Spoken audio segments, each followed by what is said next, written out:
I'm So hello, it is a great privilege today. We have a special guest from all the way from America, and it's a profound honor to welcome a man whose words have sparkled the global spiritual revolution and touched the lives of the millions of people. So we know in Czech Republic, but also worldwide, that your best-selling trilogy, Conversations with the God, was just so amazing and really deeply touching even me, because I was awakening at the time, about probably 30 years ago. It's quite a long time now. So beyond best-selling author of nearly 40 books, you are the messenger, and really it's great that you show us this true relationship with the divine. So Neale, thank you so much for being with us today, and it's really true privilege to have you here. And also I'd like to invite our host today, Susie, which will be talking with I see Santa Claus, which is also quite nice. So you can start, and it's great to have you here. Thank you. That's a very nice thing to say, and I appreciate all of those very nice words. How can I serve you? Well, thank you again, Neale, for coming, for accepting the challenge to talk today about quite a special topic. And the topic is conscious civilization and co-creation of the desired reality for humanity. So we can go straight to your wisdom, because we cannot wait for your profound wisdom. And what does it mean, Neale, to you, conscious civilization? How can you see it? First of all, Susie, with your permission, I have to make a correction. I don't have any profound wisdom to offer. I have spent 30 years trying to help people understand this is not my wisdom. I am not a wise person. And incidentally, no joking, I'm very serious. People who know me personally would probably tell you that I'm not a very wise person. I'm no more wise than anybody else. I'm just a normal human being. But I did take dictation. I took dictation.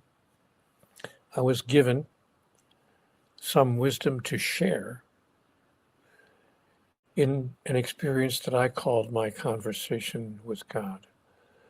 And it's been my awareness that all of us are having conversations with God all the time.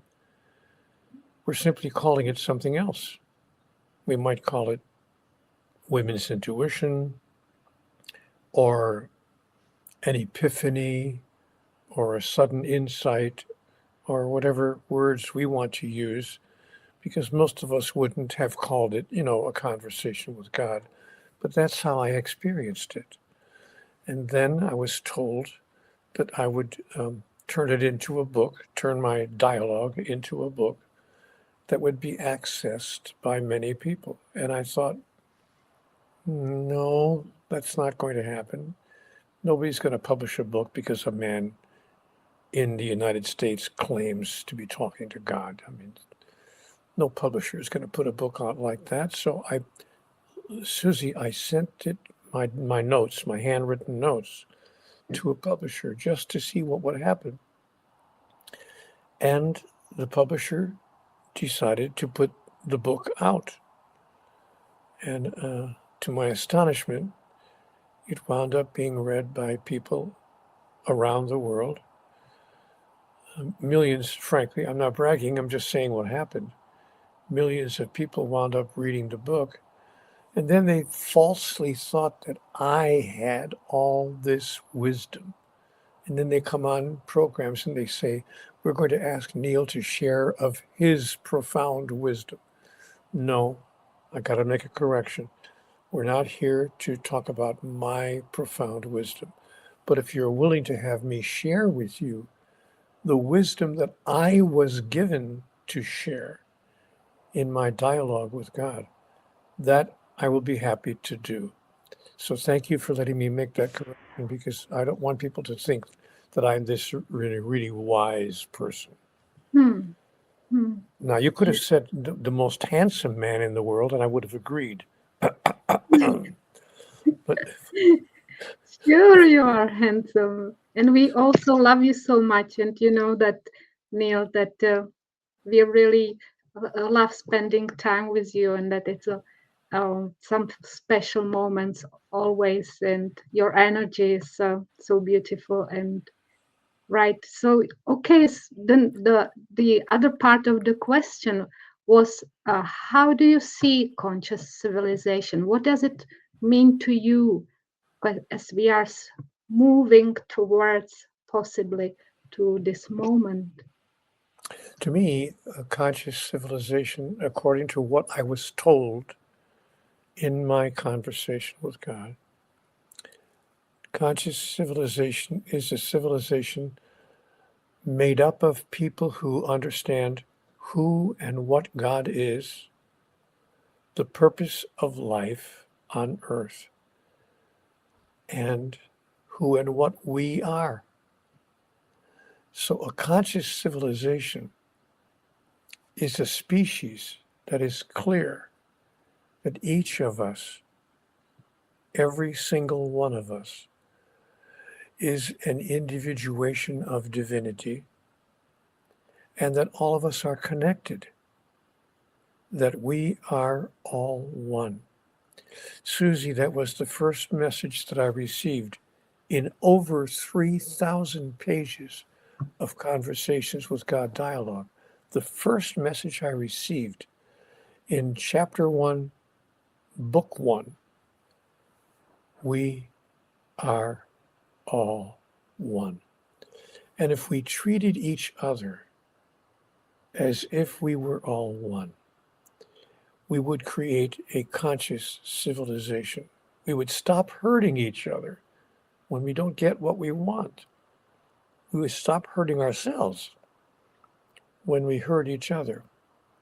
And we would create a world in which we could all experience joy, peace, freedom, and happiness without having to trade other people for their good behavior. You know, Susie, a conscious civilization understands that, number one, there is a God. There is a higher power. And you know what's interesting about that, Susie? Recently, I mean, in the past 4 or 5 years, sociologists have gone around the world taking a single question survey, a one-question survey. They've asked people in many, many different countries, do you believe in a higher power? And over 85% of the people said yes, they believe in a higher power. But it's what people believe about the higher power that causes us to be unconscious, to not be a conscious civilization. Susie, most people who believe in a higher power, not everyone, but most people who believe in a higher power, believe that the higher power is judgmental, condemning, and punishing if we don't do what the higher power wants. So we think that God's love is a transaction. We think that God's love is transactional. You know, like a powerful nation would deal with a smaller nation. Give me what I want, I'll give you what you want.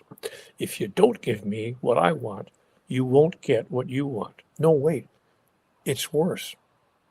If you don't give me what I want, I will not only fail to give you what you want, I will actually punish you with everlasting damnation. I will send you to hell for the rest of eternity because you failed to give me what I want. Susie, this is the kind of God that most people on earth believe in.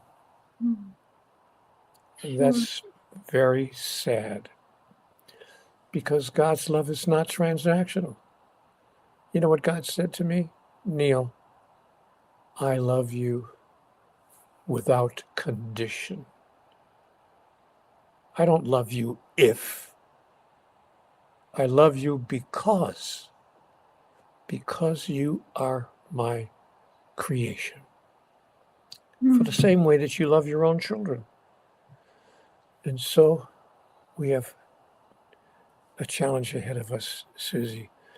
We have to find a way to convince the members of our civilization of two things. Number one, that we are all individuations of divinity.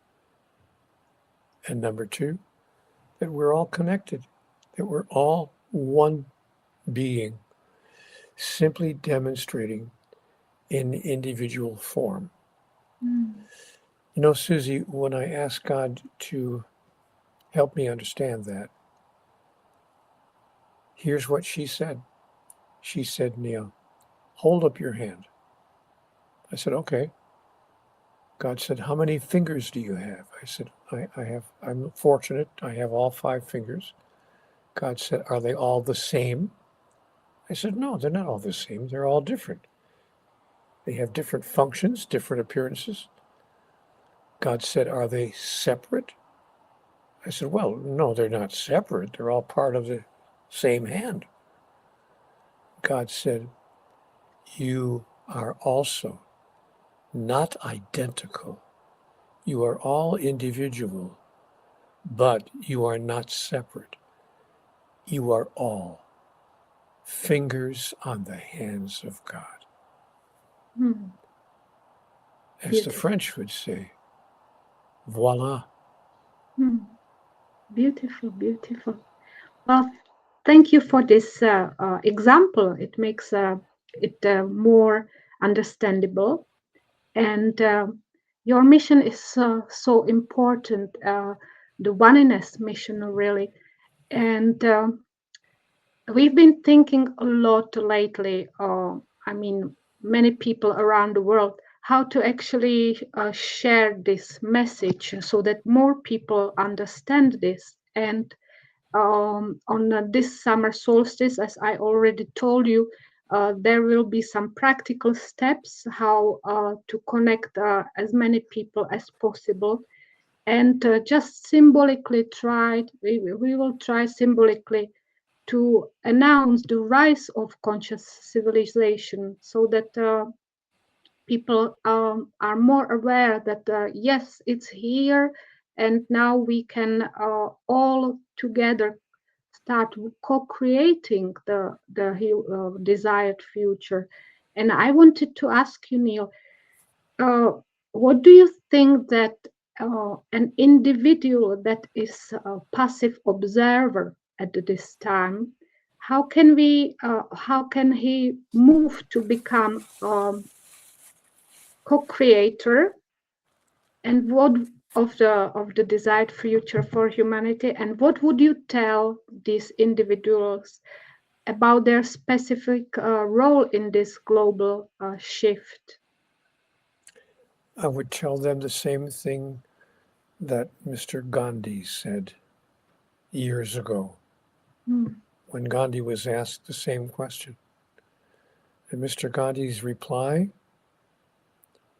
be the change you wish to see in the world. Very simple answer. Be the change you wish to see in the world. Excuse me. When you go through the world, when you move through your life, be the change you wish to see in the world. Behave in the way that can bring an awareness and a higher level of consciousness to all those whose lives you touch.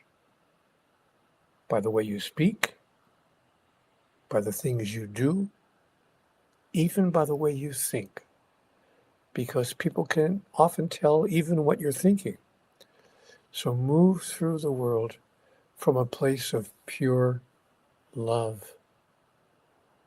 That's what each individual can do. Touch everyone else whose life you come in contact with. Touch them with an expression of pure love. That's the kind of love, Susie, that asks for, needs, expects, and of course demands nothing in return. You know what, Susie? Most human beings can't even love the person on the pillow next to them that way. Much less can we imagine a God who loves us that way. It took me, I'm sorry to say, 50 years to learn how to love the person next to me in the way I'm describing, where I can finally, having evolved to a little place of understanding. As I said, I'm not a wise person, but I have grown a little bit in the past 30 years. And I can now turn to my beloved spouse, the lady who spends her life with me. And I can say to her, I love you, sweetheart, no matter what. I don't love you because of what I can get from you. I love you because of what I see across the room, whether I get anything from you or not. If I only love you because of what I get from you, then I'm not loving you at all. I'm simply loving me, using you as a way to do it. No. That's not pure love. That's a transaction. That's a business deal. I don't love you as a business deal, sweetheart. I love you no matter what. Nothing you could do or say could stop me from loving you.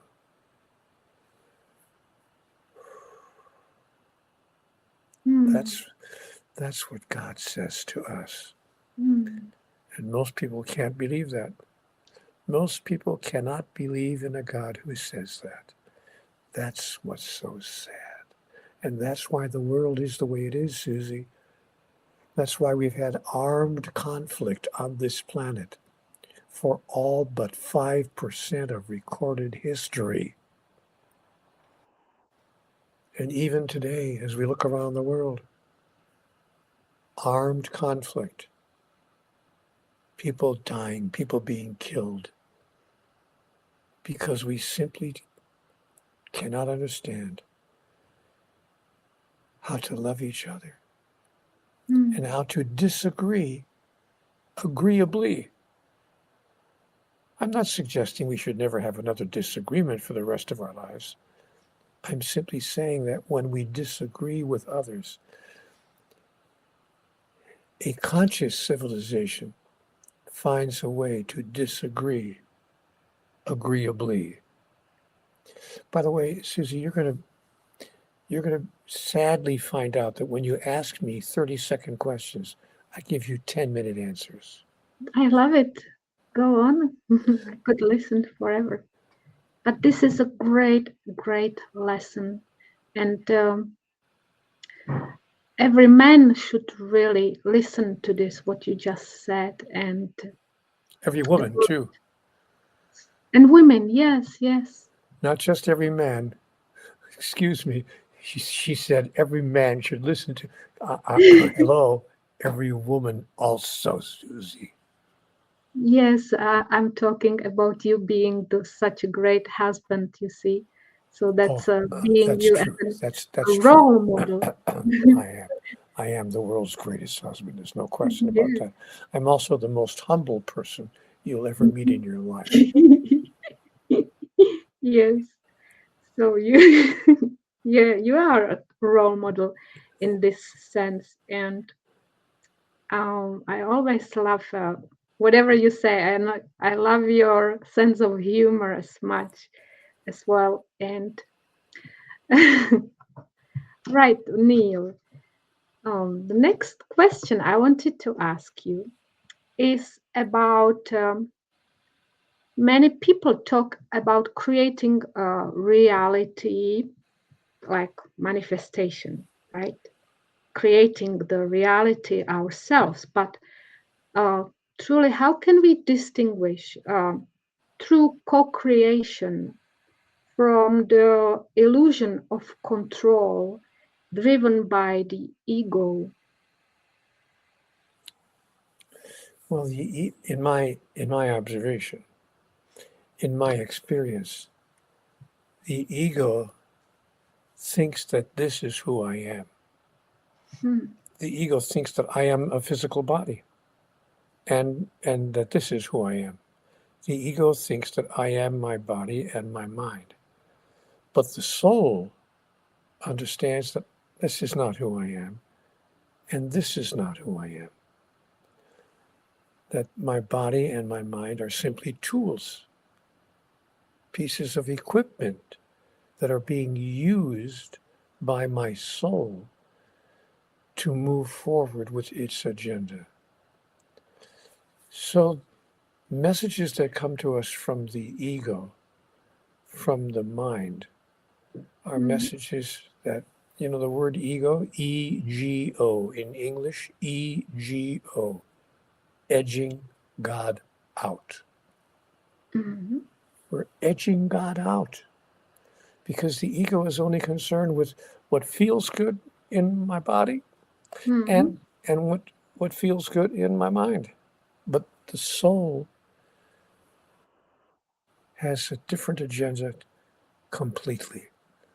The soul's agenda is to announce and declare, to express and fulfill, to become and to experience who we really are in our physical life, to demonstrate that we are individuations of divinity.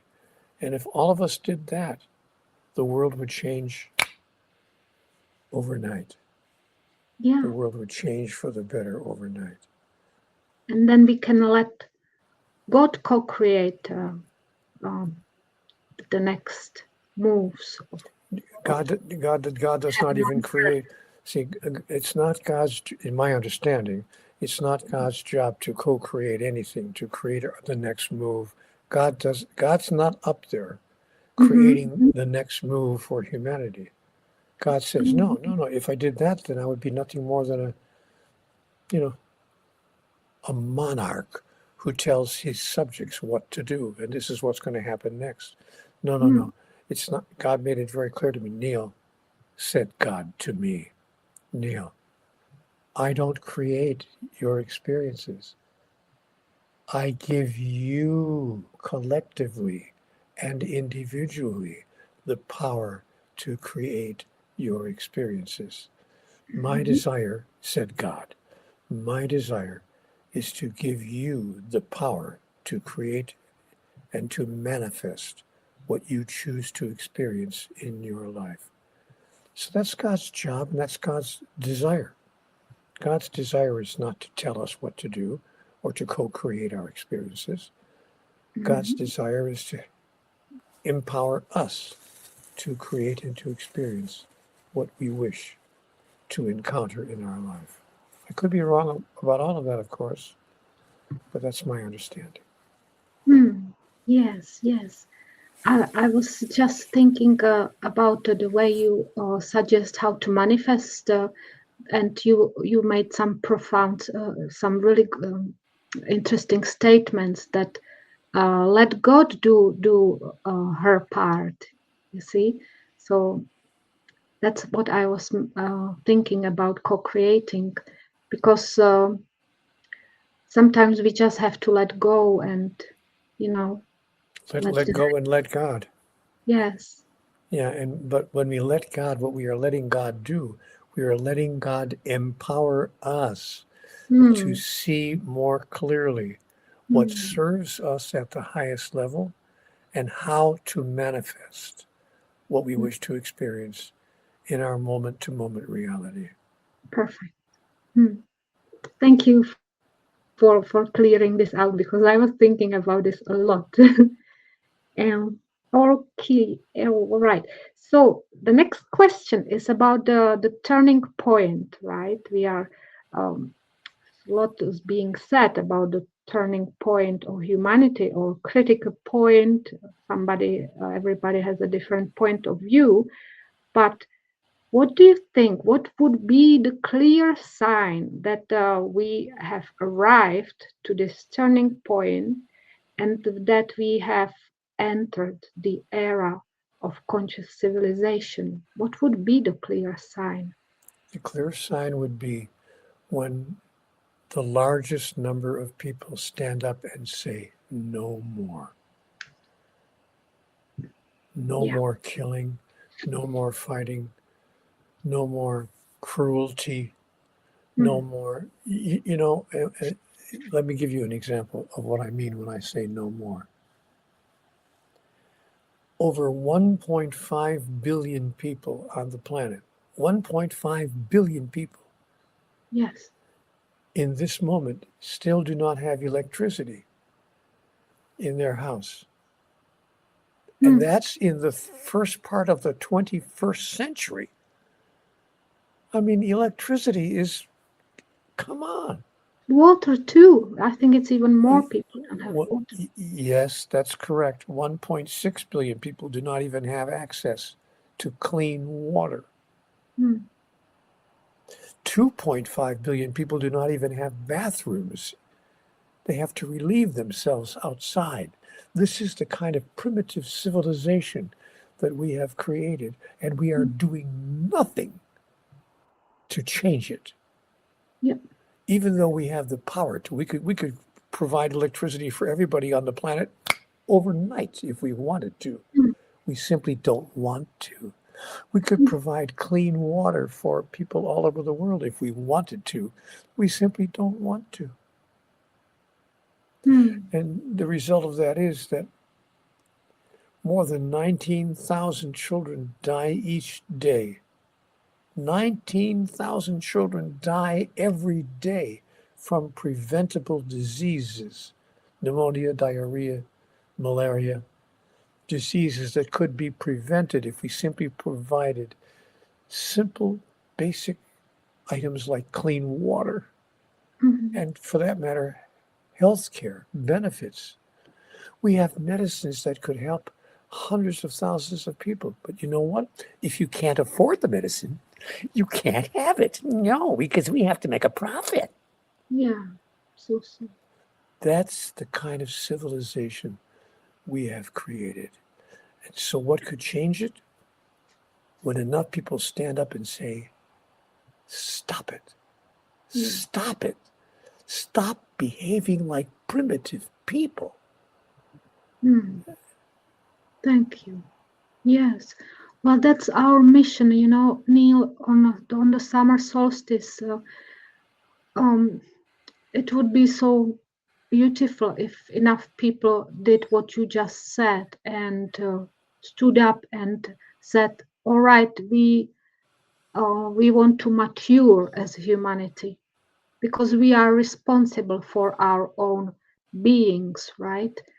And I guess the critical mass is about 70,000 people. So 70,000 people can do the change. Do you believe that it can be done like in practically that we can change quantum leap immediately, or is it just illusion? Or do you think that we have the power to change it quickly? Well, of course we do. Clearly we do. My gosh, we just sent people to the moon, for heaven's sake. They just came back from the other side of the moon. I mean, come on. Obviously, we have the ability to create miracles, to create outcomes, to create experiences that we wish to create. The answer is obviously yes. All we need are enough people to decide to join in doing so. You know, Gloria Steinem is a wonderful example. Gloria Steinem, a few years ago, said, it's not okay that men earn more than women for doing the same job with the same level of efficiency. But men earn more doing this exact same work because they're male, and women should not earn as much as men. And Gloria Steinem said, no, enough. Now, if the person can do the work, whether they're men or women, they should be paid equally. What a simple idea.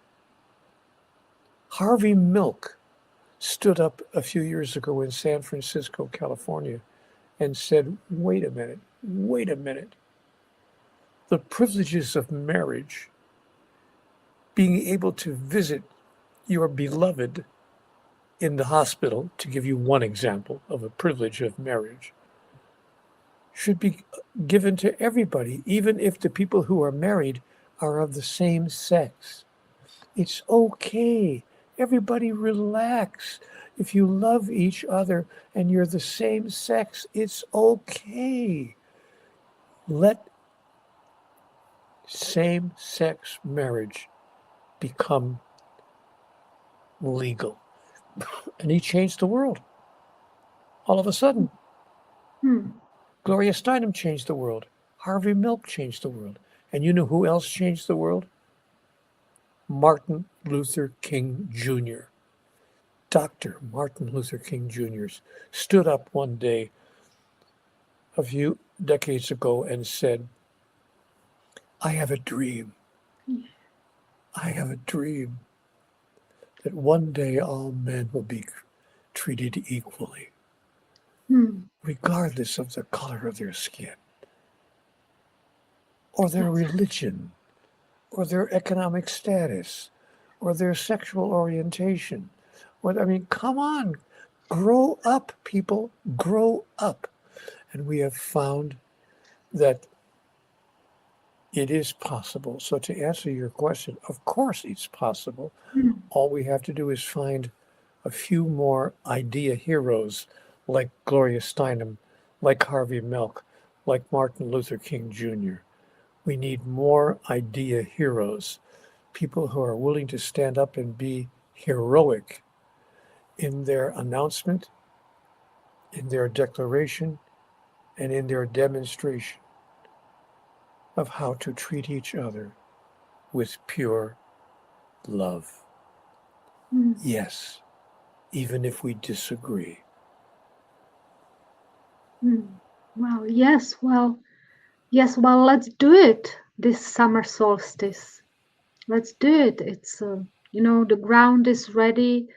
The energy is ready for that. People are ready. So many people are awakened. And I guess even the indigenous people, their prophecy of eagle and condor points to this year that the transformation will happen this year.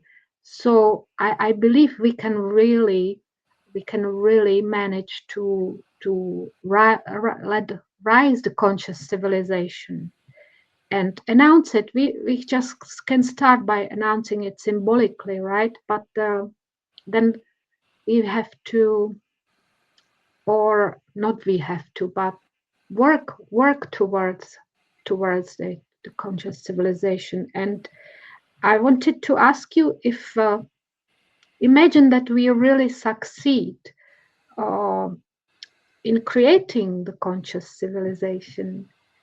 What do you believe will become that today feels almost unimaginable? Like when Martin Luther King said he has a dream, or that women will be treated equally, paid equally. So what do you think can be unimaginable right now and can happen in conscious civilization? Well, we just talked about several things. What could happen is that we will no longer have billions of people who don't even have clean water.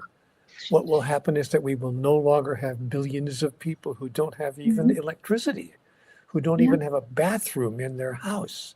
What will happen is that no one will ever starve to death again. Perfect. You know what? 365 children die on this planet every hour. Folks, listen to what I'm telling you. You got to hear this. I'm not making these numbers up. You can check these numbers out. Yes. 356 children die on this planet every hour of what?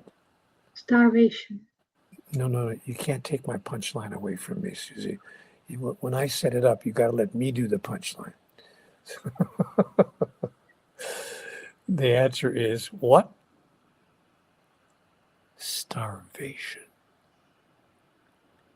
Seriously, all joking aside, are you telling me that on a planet where we throw away enough food unfinished on our plate in the restaurants of Paris, Tokyo, London, Los Angeles, and Chicago, that we throw away enough food that we're not finished eating to feed an entire village in certain parts of the world for a week?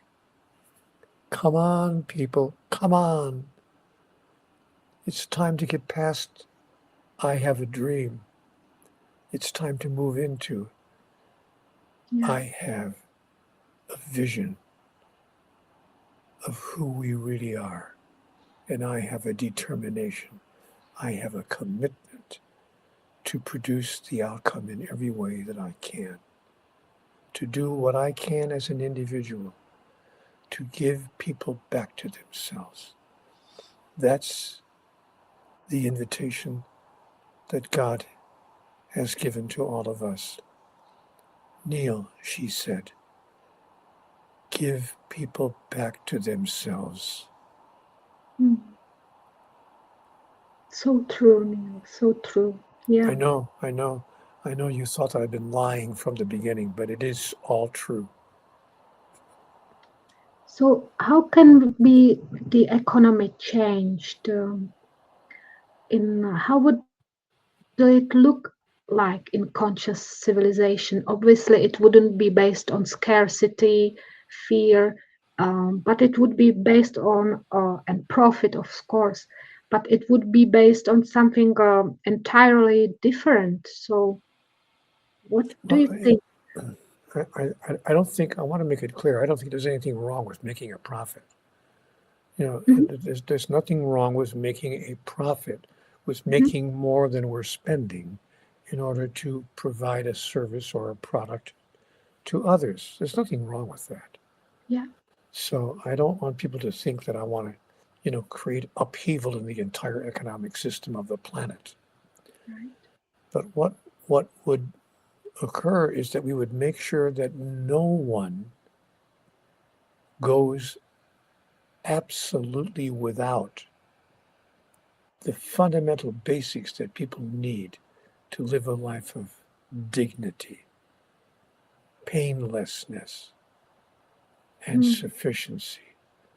People ought to be able to, in a planet where we throw away enough food to feed an entire village for a week, we ought to be able to create sufficiency. There is enough food. All we have to do is share.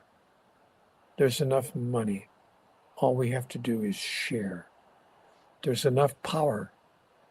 All we have to do is share. And Susie, there's enough love. All we have to do is share. It's so simple. It's so simple. And there was a man who told us 2,000 years ago.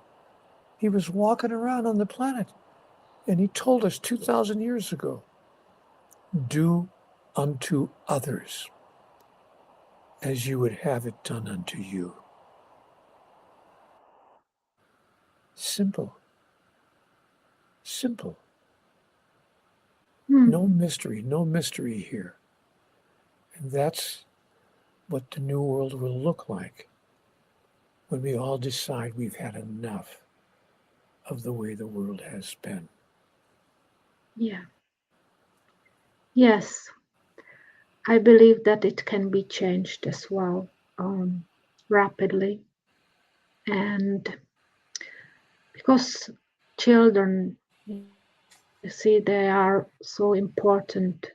And I wonder how would even the education would look like in conscious civilization. What would Excuse me.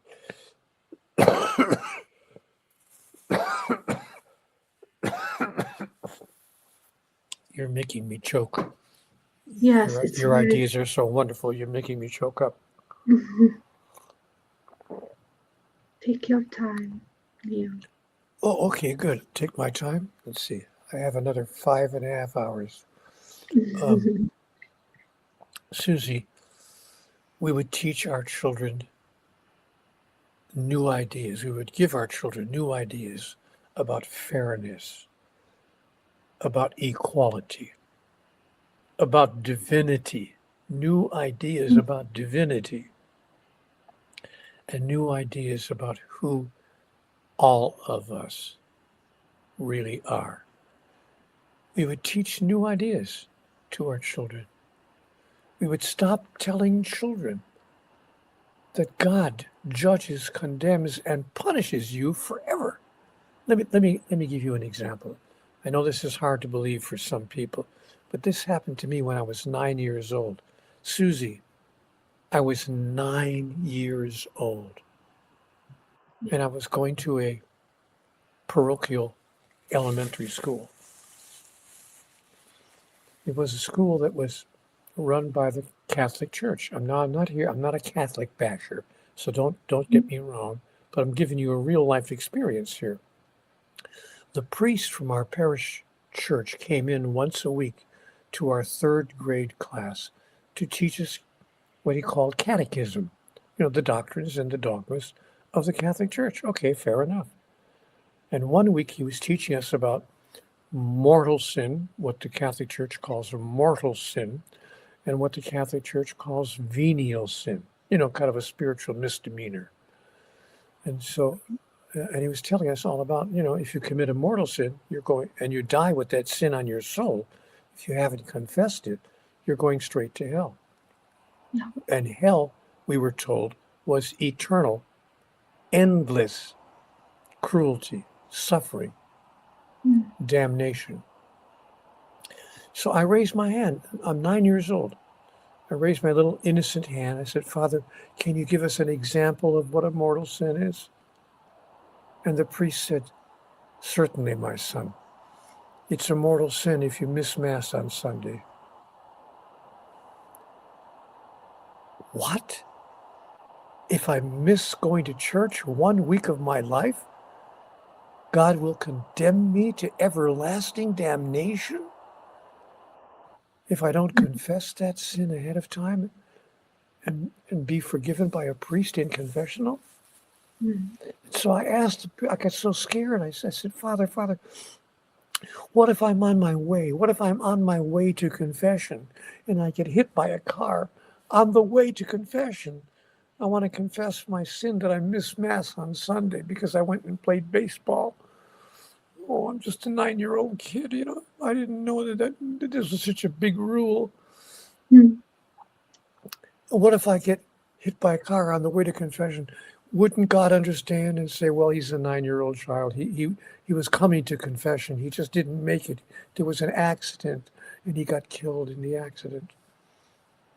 Wouldn't I then be spared everlasting damnation? And the priest said, no, my son, I'm sorry. If you die with that sin on your soul, you will go to hell. Talk about filling the pews with fear.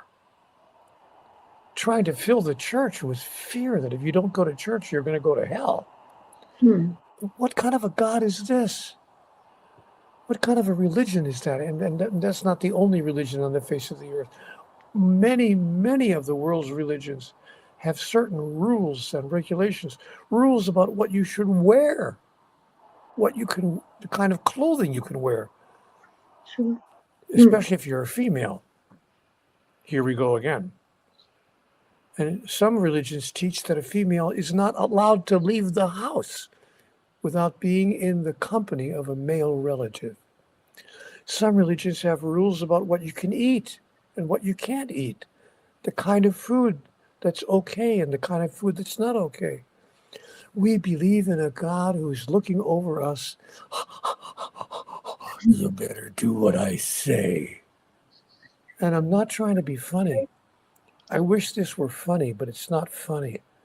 It's the basis of many of the world's 4,000 religions. Guys, I've been asked on television and radio programs for the past 30 years, what's God's most important message to the world? I would like to provide that answer, but Susan hasn't asked me. She's the only interviewer that never asked me. I know the answer.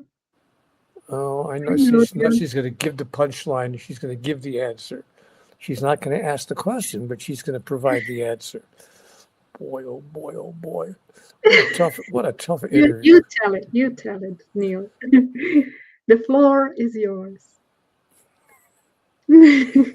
Well, I was asked really on the Today Show, which was an internationally telecast program all over the world years ago, what's God's most important message to the world? And the interviewer said, could you put it in one paragraph? We have only 30 seconds left in our interview. And I looked at the interviewer and I said, you know what? I don't need 30 seconds. I don't need one paragraph. I can tell you in 5 words. And the interviewer looked at the camera and he said, well, folks, God's most important message to the world in 5 words. Neale? A little bit of skepticism there. But I shared what I had been told is God's most important message to the world. You've got me all wrong.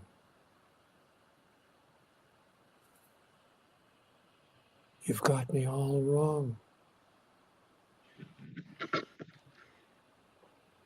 I love you without condition. I don't send you to hell for all eternity for missing Mass, for heaven's sake. Or breaking the rule that you shouldn't eat a certain kind of meat. You shouldn't eat pork. Pork is not okay. Or that you shouldn't go out of the house without having your entire head covered and your face covered and your entire body covered. If you're a female, if you're a male, it doesn't matter, but if you're a female.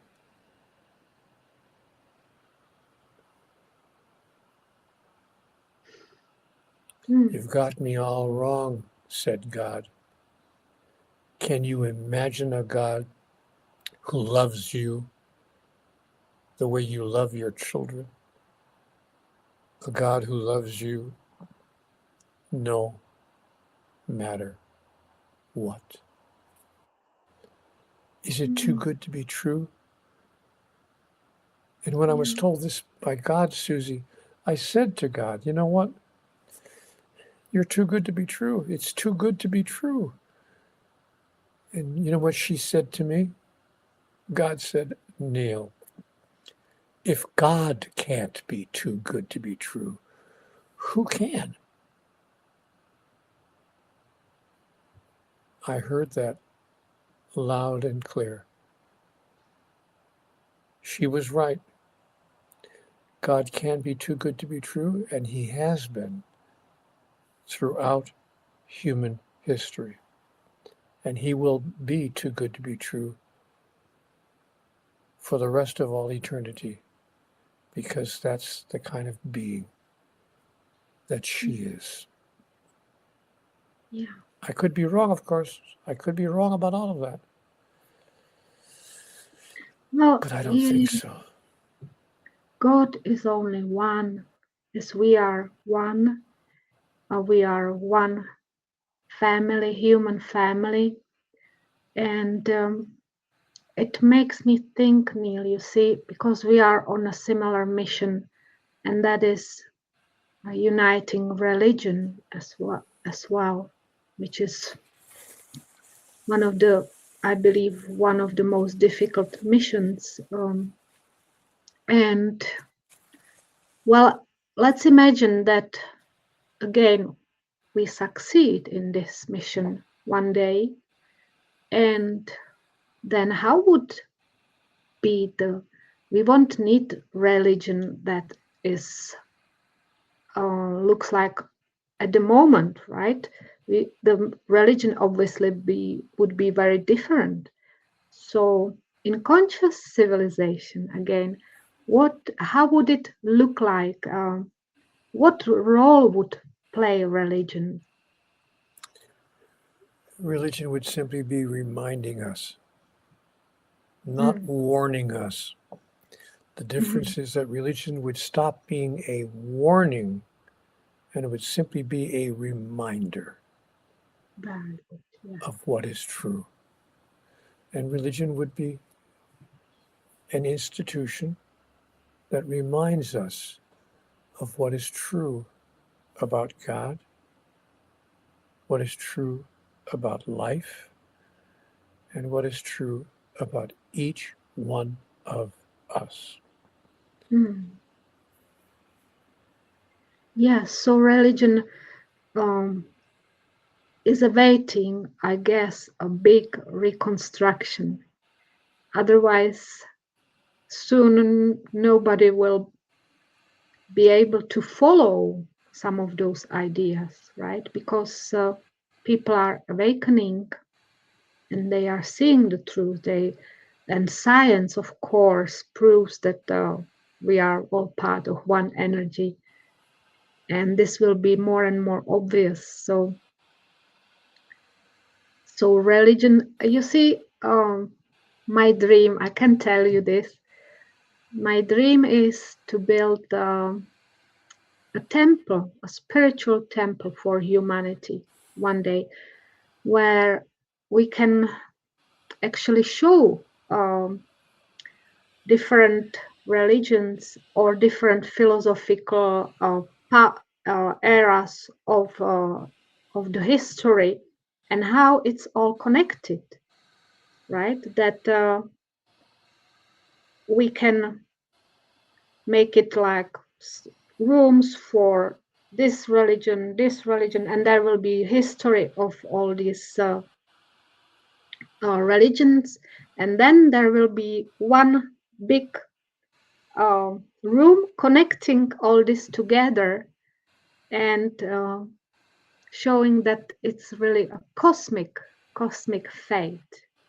Yeah, it's going to be a very big, large building, however, because if there's one room, if there's one room for all the world's religions, there are presently 4,223 religions on the face of the earth.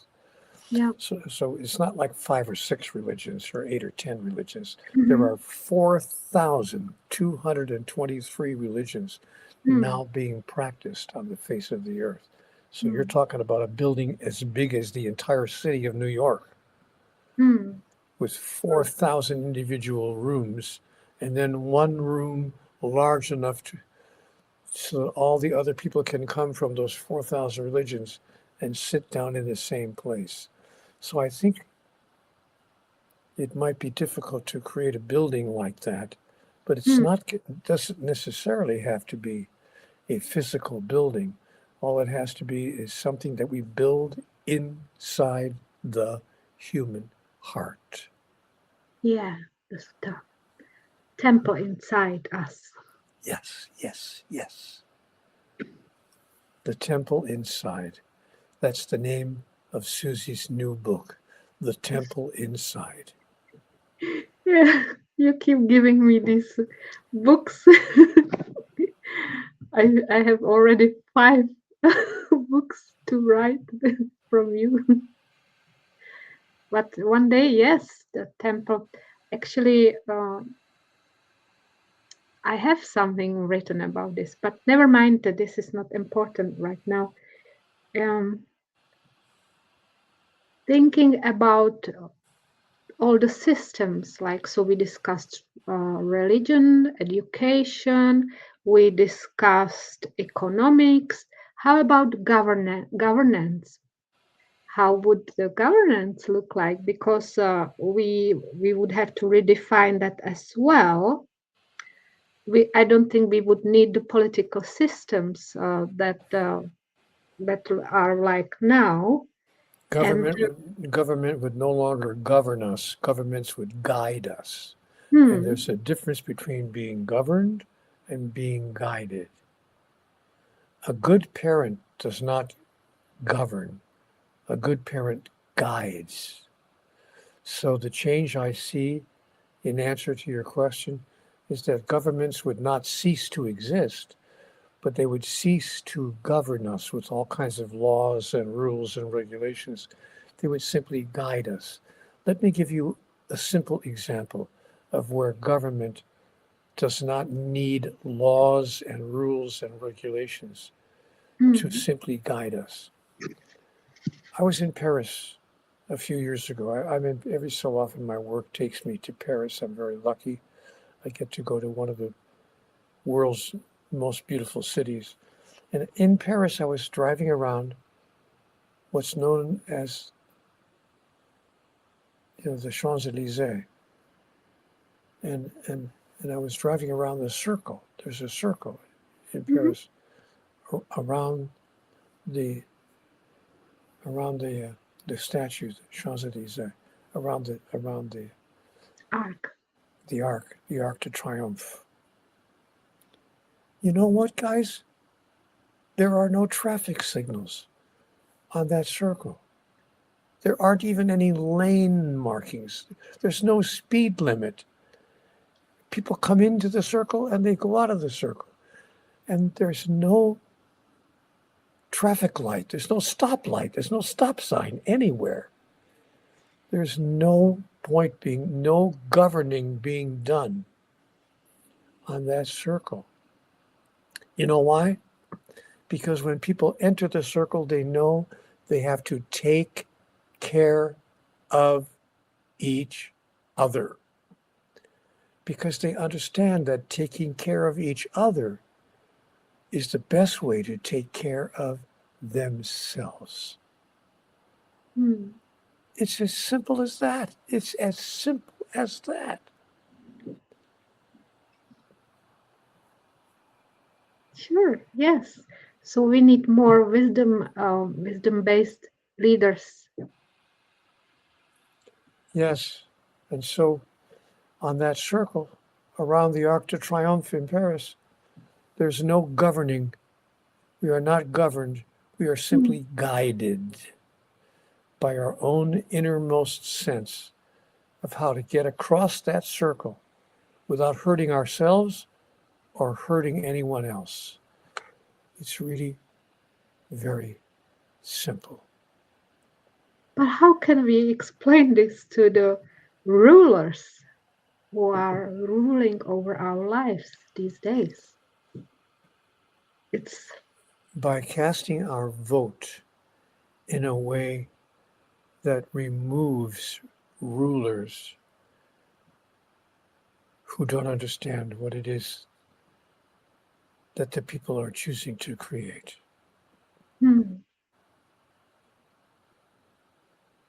Yes, yes.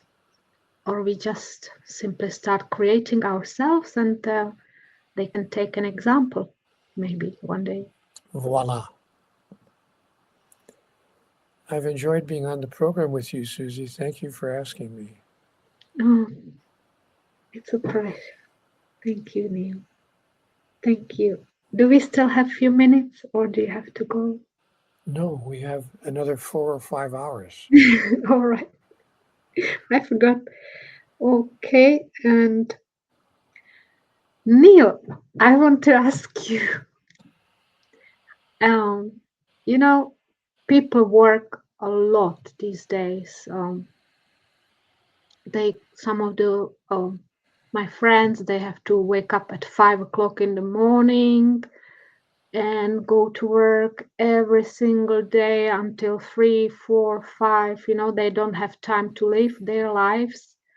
And what do you think in conscious civilization? How would the work look like? Would it be perhaps more based on creativity, or what do you think that how would we work in conscious civilization?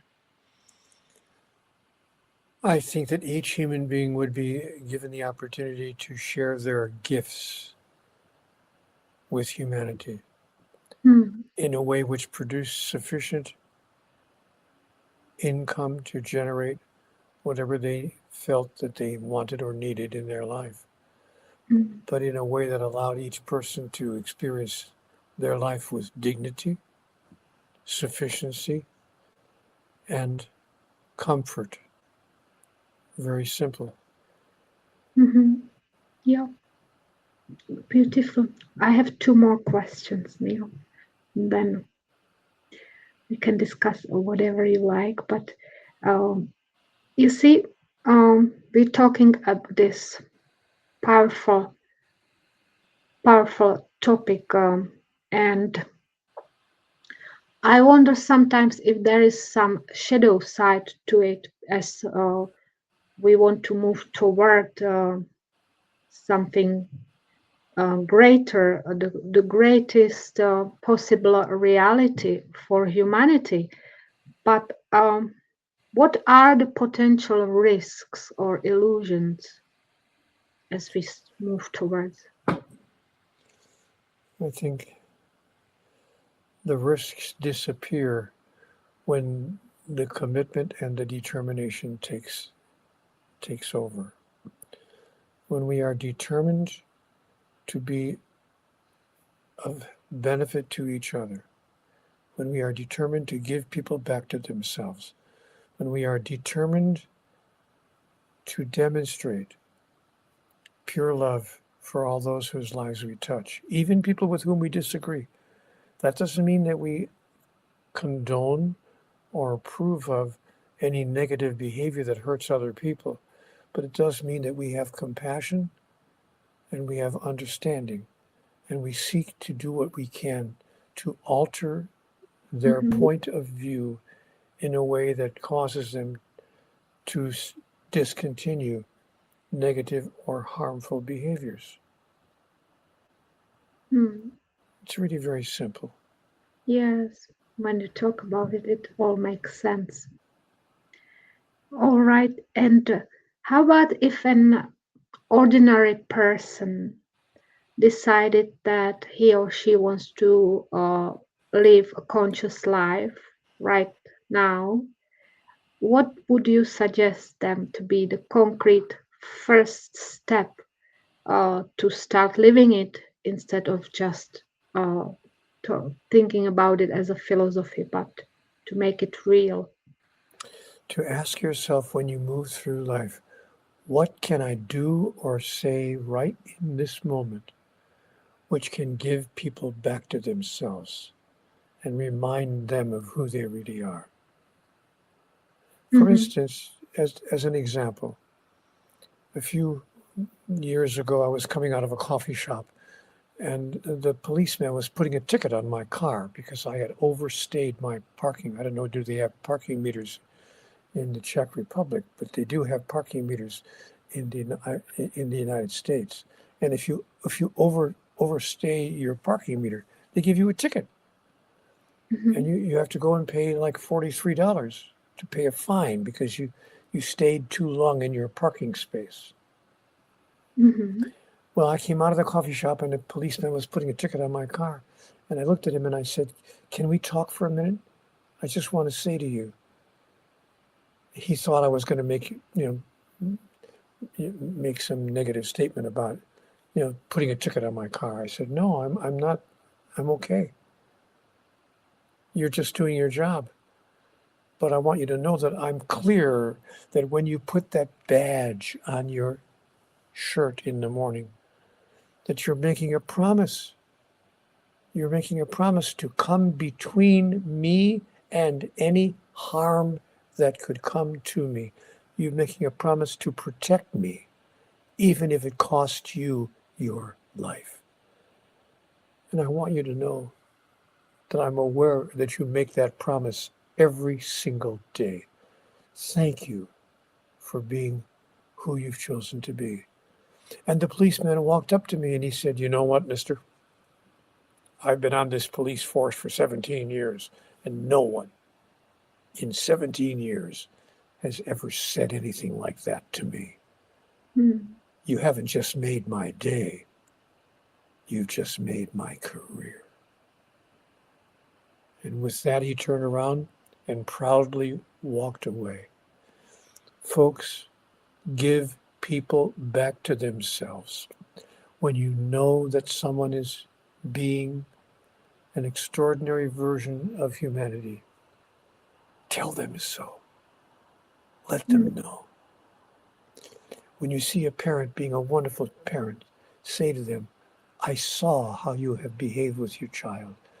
Nice going. You're a wonderful mother.